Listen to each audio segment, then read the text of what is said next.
Hello student, आप सभी का स्पेशल जेके सीबीएसई क्लासेस पे स्वागत करता हूं। मैं आज फर्स्ट टर्म ट्रायंगल चैप्टर में पढ़ाने जा रहा हूं। Top 10 MCQ questions. First number question चलते हैं। दो समान कोणिक त्रिभुजों में उनकी संगत भुजाओं का अनुपात सदैव समान रहता है, वह कथन किसका है? अब देखिए, इसमें हमको कथन बताना है कि किसने कहा था। ये दो समान कोणिक त्रिभुजों में उनकी संगत भुजाओं का अनुपात सदैव समान रहता है, ये बताना हमको। तो देखिए, इसमें ऑप्शन में आर्यभट्ट है, दूसरा में यूक्लिड है, तीसरा में थेल्स है। इनमें से कोई नहीं, तो इसका आंसर हो जाएगा आपका ऑप्शन नंबर 3, थेल्स। इस थेल्स को याद कर लेंगे कि इसका आंसर थेल्स होगा। चलते हैं क्वेश्चन नंबर 2 में। निम्न त्रिभुजों के समरूपता कसौटी क्या होगी? अब इसमें समरूपता कसौटी बताना। तो समरूपता कसौटी का नियम है आपका SAS नियम, फिर है आपका SS, फिर है आपका AA, फिर है आपका ASA। ये 4 नियम है। ये चारों नियम को हमको समझना है। तो SS का मतलब हो गया आपका, SS का मतलब हो गया साइड एंगल साइड। इसका SS का आपको हो जाएगा साइड साइड साइड। और AA का हो जाएगा आपका एंगल एंगल एंगल। इसका हो जाएगा आपका एंगल साइड एंगल।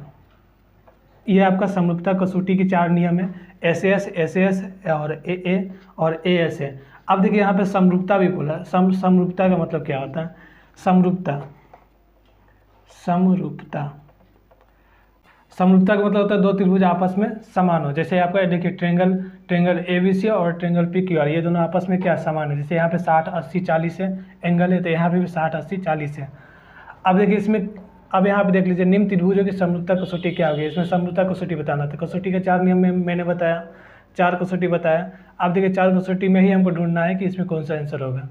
अब देखिए, यहाँ पे फर्स्ट में है SAS, दूसरा में AA, तीसरा में SAS और चौथा में है ASA।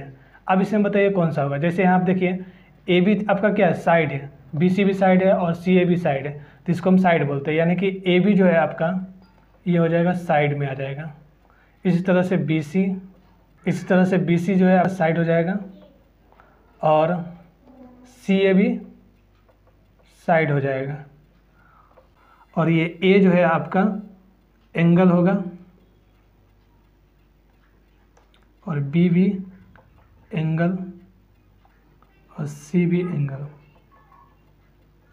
तो A भी जो है आपका वो साइड कहलाता है और A जो है आपका ये एंगल कहलाया। एंगल क्या है, 60 डिग्री। अब यहाँ आप देखेंगे आंसर कौन सा होगा।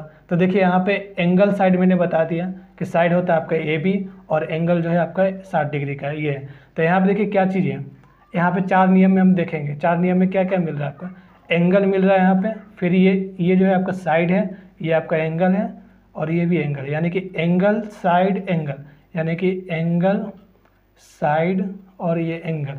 फिर यहाँ से देखिए एंगल साइड। अब देखिए यहाँ पे एंगल साइड, ये भी एंगल हो गया, एंगल साइड ये एंगल हो गया। ये आपका कौन सा नियम फॉलो कर रहा है, एंगल साइड एंगल, यानी कि ASA। तो यहाँ पे आंसर हो जाएगा आपका ASA। 4 नंबर ऑप्शन हो जाएगा, angle side angle, angle side angle, angle side angle. ठीक है, तो यहाँ पे भी आपका सेम, ये आपका समरूपता कसौटी जो है, समरूपता जो है मतलब सेम, जितना ये जिस नियम को हम यहाँ पे फॉलो किए वही नियम आपका यहाँ पे भी फॉलो करेगा। मतलब PQR में भी वही हो जाएगा। तो PQ आपका साइड हो जाएगा और QR भी साइड और RP भी साइड हो जाएगा। तो यहाँ पे भी आपका एंगल साइड एंगल, यहाँ पे भी आपका एंगल साइड एंगल, फिर यहाँ पे एंगल साइड एंगल, फिर यहाँ पे एंगल साइड एंगल। यहाँ पे भी सेम यही नियम चलेगा। आप देखिए दोनों सेम है, 60 80 40, 60 80 40। तो ये आपका समरूपता होगा। इसका आपका ऑप्शन नंबर 4 में आपको हो जाएगा ASA। नेक्स्ट क्वेश्चन चलते हैं आपका 3 नंबर। तो 3 नंबर छोड़ करके हम पहले 4 नंबर को बता देते हैं, उसके बाद 3 नंबर को सॉल्व करेंगे। अब देखिए, इसमें 4 नंबर में पूछा, 4 नंबर में दिया हुआ है, निम्न त्रिभुजों के समरूपता कसौटी क्या होगी। अब इसमें समरूपता कसौटी बताना है। जैसे देखिए, आपका PQ बताए थे, साइड बताए थे भुजा, फिर आपका QR भुजा, फिर यहाँ पे RP भुजा। ठीक है, तो यहाँ पे देखेंगे कौन सा समरूपता कसौटी यहाँ पे फॉलो कर रहा है। तो देखिए SAS है, यहाँ पे SS है, यहाँ पे ASA है, फिर चौथा में आपका AAA है, मतलब एंगल एंगल एंगल है। ठीक है। तो हम यहाँ पे देखेंगे क्या है। आप देखिए यहाँ पे एंगल यहाँ पे नहीं दिया हुआ है, यहाँ पे साइड दिया हुआ है, फिर यहाँ पे एंगल दिया है, यहाँ पे साइड है, तो एंगल तो होगा नहीं, यहाँ पे साइड होगा, तो आपका यहाँ पे साइड हो जाएगा, फिर आपका यहाँ पे एंगल, फिर यहाँ पे साइड, यानी कि यहाँ पे साइड एंगल साइड। तो ये आपका हो जाएगा, ये आपका इसमें आपका हो जाएगा SAS नियम, यानी कि इसका ऑप्शन नंबर 1 हो जाएगा SAS। चलते तीसरा नंबर क्वेश्चन में, निम्न त्रिभुज के समरूपता कसौटी क्या होगी। अब यहाँ पे समरूपता कसौटी बताना है, तो समरूपता मतलब बराबर हमको देखना है, बराबर है कि नहीं यहाँ पे। तो यहाँ पे देखिए 2 त्रिभुज दिया हुआ है आपका, दोनों त्रिभुज हमको देखना है कि बराबर है कि नहीं। जैसे देखिए आपका यहाँ पे 2 दिया हुआ है, 3 है, 2.5 है, तो यहाँ पे भी आपका 2, 3, 2.5 होना चाहिए, लेकिन यहाँ पे क्या है 6 है, 5 है, 4 है। अब देखिए ये दोनों त्रिभुज को हम यहाँ पे सोल्व करके देखेंगे कि बराबर है या नहीं। बराबर अगर होगा तो वहाँ पे समरूपता कसौटी हम बता सकते हैं कि क्या होगा। चलिए हम सोल्व करते हैं इसको। क्वेश्चन नंबर 3 को हम सोल्व करते हैं। तो क्वेश्चन नंबर 3 में देखिए, त्रिभुज ट्रायंगल ABC और ट्रायंगल PQR में, तो यहाँ पे लिखेंगे AB बाई QR। अब यहाँ पे देखिए AB क्या था आपका 2 था, बाई, अब देखिए QR आपका क्या दिया हुआ है, QR आपका 4 दिया हुआ है, इसको कटेंगे तो 2 1 जा 2, 2 2 जा 4 हो जाएगा। इसके बाद देखते हैं, तो हो जाएगा आपका BC बाई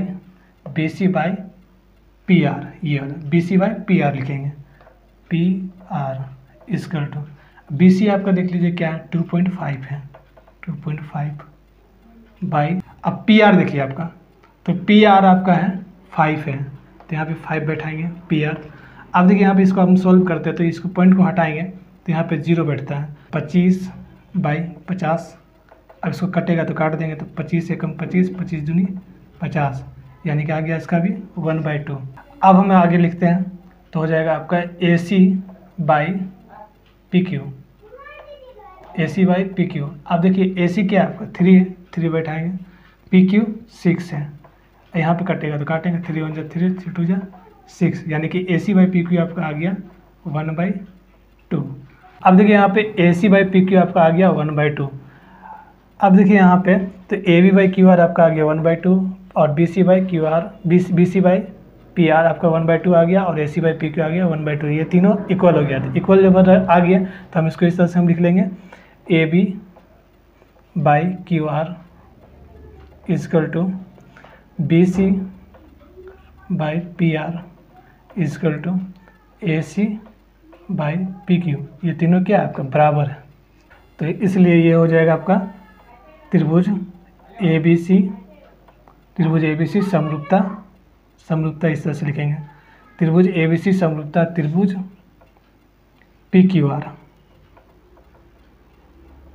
इसलिए ट्रायंगल ABC समरूपता ट्रायंगल PQR, मतलब ट्रायंगल ABC जितना था उतना ही ट्रायंगल PQR है। अब देखिए यहाँ पे एंगल तो दिया हुआ नहीं है, लेकिन यहाँ पे एंगल तो दिया हुआ नहीं है, यहाँ पे सब साइड ही होगा, तो यहाँ पे लिखेंगे आपका साइड साइड साइड, ये आपका समरूपता की कसौटी हो गया आंसर। तो यहाँ पे देखिए ऑप्शन नंबर 1 में हो जाएगा आपका साइड साइड साइड में टिक करेंगे। क्वेश्चन नंबर 5 को देखते हैं, तो 2 समरूप त्रिभुज के क्षेत्रफल में 16:81 का अनुपात है, इन त्रिभुजों की संगत भुजाओं का अनुपात होगा। तो इसको संगत भुजाओं का अनुपात हमको निकालना है। चलिए इसको सोल्व करते हैं।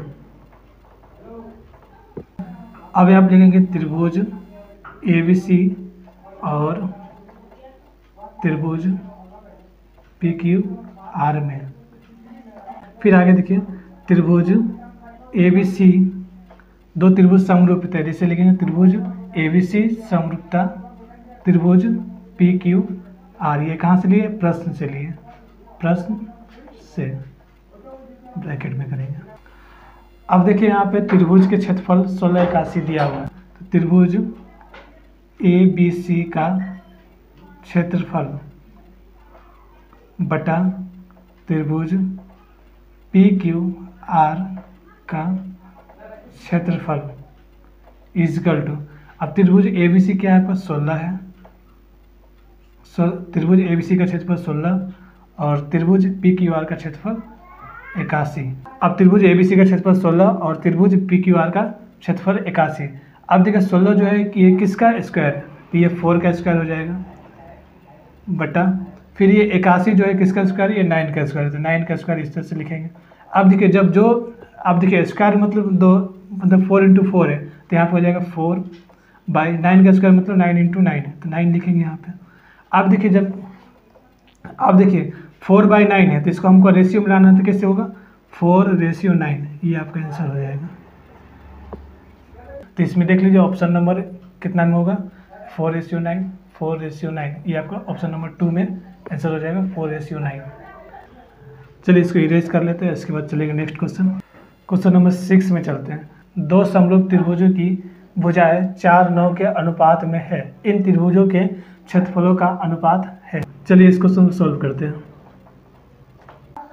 अब देखिए यहाँ पे दो समरूप त्रिभुज है, तो यहाँ पे लिखेंगे त्रिभुज ABC और त्रिभुज PQR में। इसके आगे त्रिभुज ABC समरूपता त्रिभुज PQR, ये कहाँ से लिए थे, प्रश्न से लिए थे, इसको लिखेंगे प्रश्न से। अब यहाँ तक लिख लेंगे सेम, यहाँ पे इस तरह से सेम जैसे 5 में लिखे थे। उसके बाद देखिए 6 में आगे सॉल्व करने से पहले हम देखिए, तो 5 नंबर क्वेश्चन में आपका क्षेत्रफल दिया था और 6 नंबर क्वेश्चन में आपका भुजा दिया होता है। यहाँ पे लिखेंगे त्रिभुज ABC का भुजा बटा त्रिभुज PQR का भुजा। अब देखिए यहाँ पर त्रिभुज ABC का भुजा आपका दिया है 4 बाय त्रिभुज PQR का भुजा 9। अब देखिए यहाँ पे क्षेत्रफल निकालना था, जब क्षेत्रफल निकालना रहता है तो इसका स्क्वायर कर देते हैं। अब देखिए इसके आगे 4 का स्क्वायर क्या होगा 16 होगा, बटा 9 का स्क्वायर हो जाएगा 81। अब देखिए 16/81 है, तो हमको इसको अनुपात में लिखना है, तो अनुपात में कैसे होगा 16:81, ये आपका आंसर हो जाएगा। तो इसका आंसर आ गया 16:81। अब इसका ऑप्शन नंबर 4 में इसका आंसर हो जाएगा 16:81। क्वेश्चन नंबर 7 में चलते हैं। आकृति में DE पैरेलल BC है तो EC का मान होगा। अब देखिए यहाँ पे आकृति में दिया है DE पैरेलल BC, तो ये DE और ये पैरेलल BC ये दोनों आपस में क्या है बराबर है, तो DE पैरेलल BC है तो EC का मान निकालना, मतलब DE पैरेलल BC दिया हुआ है, हमको EC का मान निकालना है, यानी कि ये EC निकालना है, तो ये आपको क्वेश्चन मान EC हमें निकालना है। तो अब इसको हम सॉल्व करते हैं। देखिए इसको थेल्स प्रमेय से सॉल्व करते हैं। सॉल्व थेल्स ऐसे लिखेंगे, थेल्स प्रमेय से। थेल्स प्रमेय से देख लीजिए आपका AD by BD equal to AE by EC। अब देखिए इसके आगे हम सॉल्व करते हैं। तो AD आपका क्या दिया हुआ 1.5 सेंटीमीटर, तो यहाँ पर जाएगा 1.5 बटा BD देखिए आपका BD है आपका 3 सेंटीमीटर, तो यहाँ पे 3 हो जाएगा, इजकल टू AE देख लीजिए 1 सेंटीमीटर, तो यहाँ पे 1 हो जाएगा, बाई EC आपका दिया हुआ नहीं है, तो यहाँ आपका EC उतर जाएगा, हमें EC निकालना है। अब देखिए इसको क्रॉस मल्टीप्लिकेशन करते हैं, तो क्रॉस मल्टीप्लिकेशन करें तो EC इंटू 1.5 इजकल टू 1 × 3। अब देखिए यहाँ पे, अब देखिए इसको हम आगे सॉल्व करते हैं। तो देखिए EC इंटू 1.5 इजकल टू 1 × 3 है, तो यहाँ पे लिखेंगे EC इजकल टू ये 1 और 3 को मल्टीप्लाई करेंगे क्या होगा 3 होगा 3। अब देखिए यहाँ मल्टीप्लाई में है तो ये डिवाइड में आ जाएगा, यानी कि 1.5 हो जाएगा। अब इसके आगे हम सॉल्व करते हैं। देखिए पॉइंट को हटाएंगे तो ये 0 आपका 3 के पास आएगा। अब यहाँ देखिए पॉइंट हटाएंगे तो 0 आपका ऊपर में बैठेगा, तो इसका आगे हो जाएगा आपका EC इजकल टू 30/15 हो जाएगा। अब देखिए यहाँ पे कट करेंगे तो 15 का 15 30 हो जाएगा, तो इसलिए EC इजकल टू 2 आंसर, यानी कि आपका EC निकल गया 2, ये जो आपका है 2 आंसर है। अब ऑप्शन में देख लीजिए यहाँ पे 1.5 सेंटीमीटर 3 सेंटीमीटर 2 सेंटीमीटर, तो ये आपका आंसर हो जाएगा 2 सेंटीमीटर। ये 7 नंबर आपका एग्जाम के लिए VBI सबसे ज़्यादा इंपॉर्टेंट है, ये क्वेश्चन देगा ही देगा। चलिए नेक्स्ट क्वेश्चन में चलते हैं। क्वेश्चन नंबर 8, समद्विबाहु समकोण त्रिभुज ABC का कोण 20 समकोण है, यदि BC 4 सेंटीमीटर है, BC 4 सेंटीमीटर तो AC का मान होगा। अब देखिए BC 4 सेंटीमीटर दिया है तो हमको AC का मान निकालना है। तो पहले ये समकोण त्रिभुज का हम फिगर बनाते हैं। इस तरह से समकोण त्रिभुज, इसका नाम होगा ABC। अब देखिए त्रिभुज ABC हम समकोण त्रिभुज बनाए। अब देखिए यहाँ पे एंगल B जो है आपका, ये यहाँ पे 90 डिग्री, यानी कि 20 समकोण बता रहा था, ये आपका क्या हो जाएगा 90 डिग्री हो जाएगा। अब देखिए यहाँ पे BC कितना है 4 सेंटीमीटर, तो ये BC आपका जो है ये 4 सेंटीमीटर है। तो हमें AC का मान निकालना है, तो AC मतलब ये हमको निकालना है। अब देखिए क्वेश्चन में है समद्विबाहु। समद्विबाहु मतलब दो भुजा बराबर, यानी कि ये भुजा आपका 4 सेंटीमीटर है तो ये भी भुजा आपका 4 सेंटीमीटर ही होगा। अब चलिए इसको हम सॉल्व करते हैं। इसमें हमको AC का मान निकालना है, सॉल्व करते हैं इसको। ये त्रिभुज को हम पाइथागोरस थ्योरम से हम सॉल्व करेंगे, तो ये हो जाएगा आपका पाइथागोरस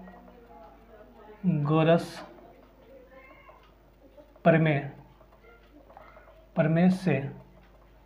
अब पाइथागोरस प्रमेय होता क्या, जैसे आपका ये आपका कर्ण हो जाएगा, ये आपका आधार हो जाएगा, ये आपका लंब हो जाएगा, यानी कि B, ये आपका हो जाएगा P, ये आपका हो जाएगा B, ये आपका हो जाएगा H।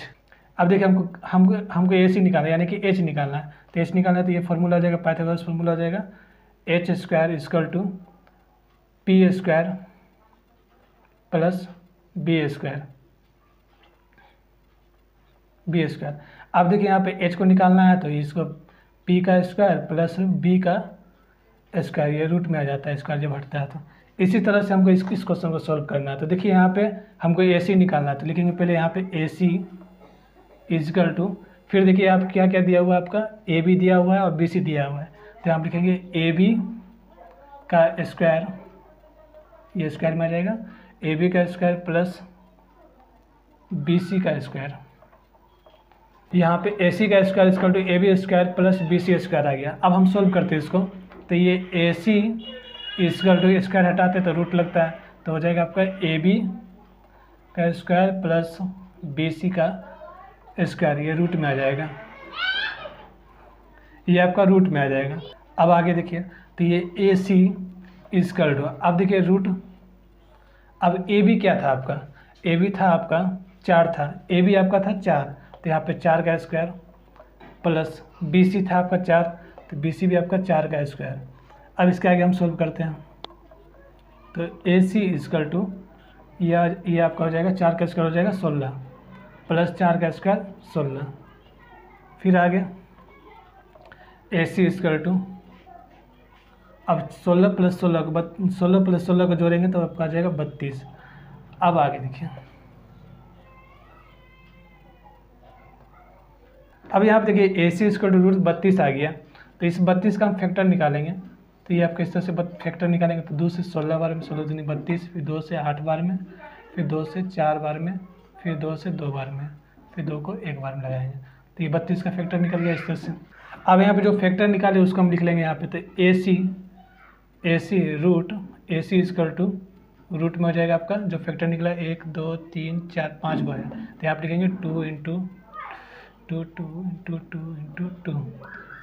अब देखिए यहाँ पे हम जोड़ा बनाते हैं, तो एक जोड़ा यहाँ बना, फिर एक यहाँ पे, एक बच जाएगा यहाँ पे, तो जो जोड़ा बना उसको हम बाहर लिखते हैं, तो यहाँ पे हो जाएगा 2 × 2, और रूट में जो बच गया था उसको हम रूट में लिखते हैं, तो यहाँ पे फाइनली इसका आंसर हो जाएगा AC = 2 2 × 4 और ये √2, तो AC आपका निकल गया 4√2।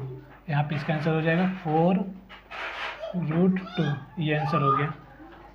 अब यहाँ पे देखिए 8 नंबर का ऑप्शन में देख लीजिए 4√2 है कि नहीं, तो यहाँ पे ऑप्शन नंबर 2 में है 4√2, ये आपका आंसर होगा। 9 नंबर, यदि कर्ण स्क्वायर = लंबाई स्क्वायर प्लस आधार स्क्वायर हो तो वह कैसा त्रिभुज है। अभी हम पिछले क्वेश्चन नंबर 8 में मैं बताया था कि समकोण त्रिभुज का, कि समकोण त्रिभुज, जैसे यहाँ पे आपका समकोण त्रिभुज है, समकोण त्रिभुज, इसमें होता था आपका कर्ण और यहाँ पे आधार और यहाँ पे लंब होता था, ये 90 डिग्री का होता था समकोण त्रिभुज में। तो यहाँ पे फार्मूला क्या लगता था, अब जैसे हमें कर्ण निकालना है तो यहाँ पे कर्ण का स्क्वायर हो जाएगा, कर्ण का स्क्वायर = लंब का स्क्वायर प्लस आधार का स्क्वायर। फिर हम आगे सॉल्व करते थे तो उसको नहीं देखेंगे, डायरेक्ट देखेंगे फार्मूला कि समकोण त्रिभुज का फार्मूला आपका यही है। ये यहाँ पे देखेंगे क्वेश्चन में यदि कर्ण स्क्वायर इक्वल टू लंबाई स्क्वायर प्लस आधार स्क्वायर हो तो वह कैसा त्रिभुज है? ये आपका समकोण त्रिभुज है। इसी त्रिभुज से ये फॉर्मूला आया है। तो यहाँ पर हो जाएगा समबाहु त्रिभुज, दूसरा है विषमबाहु त्रिभुज, तीसरा है समद्विबाहु त्रिभुज, चौथा है समकोण त्रिभुज। तो इसका आंसर हो जाएगा समकोण त्रिभुज। ये समकोण त्रिभुज में ही ये फॉर्मूला यूज़ होगा। अब चलते last question, question number 10th में। तो टेंथ को सॉल्व करने से पहले इसको इरेज करते हैं। अब देखिए 10th नंबर में लास्ट क्वेश्चन, सभी डैश त्रिभुज समरूप होते हैं। अब देखिए यहाँ पे सभी डैश त्रिभुज समरूप होते हैं। समरूप मतलब बराबर होते हैं। तो जैसे आपका ये त्रिभुज है ABC, आपका मान के चलिए ये त्रिभुज है, ABC एक त्रिभुज है। अब देखिए त्रिभुज ABC मतलब त्रिभुज का तीनों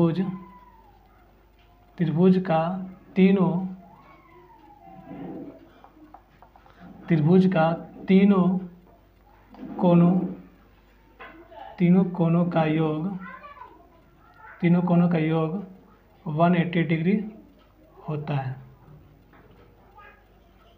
अब जैसे देखिए यहाँ पे 60, फिर यहाँ पे भी 60 और यहाँ पे भी 60, तो ये आपका क्या हो गया? समरूप हो गया। अब देखिए त्रिभुज ABC में आपका 60 डिग्री का तीनों में होगा। ये तीनों डिग्री कैसे होगा? त्रिभुज का तीनों कोणों का योग 180 डिग्री होता है। अब देखिए यहाँ पे सभी डैश त्रिभुज समरूप होते हैं। तो मतलब त्रिभुज में जो है आपका तीनों कोण जो है आपका समरूप होता है, यानी कि 60 डिग्री का, यानी कि 180 डिग्री। इसी को हम बोलते हैं समबाहु त्रिभुज। ये आपका है समबाहु त्रिभुज। तो इसमें इसका आंसर हो जाएगा, समद्विबाहु नहीं होगा, समबाहु त्रिभुज होगा ये इसका आंसर। तो ये आपका त्रिभुज का टॉप 10 क्वेश्चन, ये आपका त्रिभुज का टॉप 10 क्वेश्चन कंप्लीट हुआ, कंप्लीट। और फर्स्ट टर्म का नेक्स्ट चैप्टर सर्कल है। तो ये आपका सर्कल जो है ये नेक्स्ट वीडियो में आएगा। Thank you.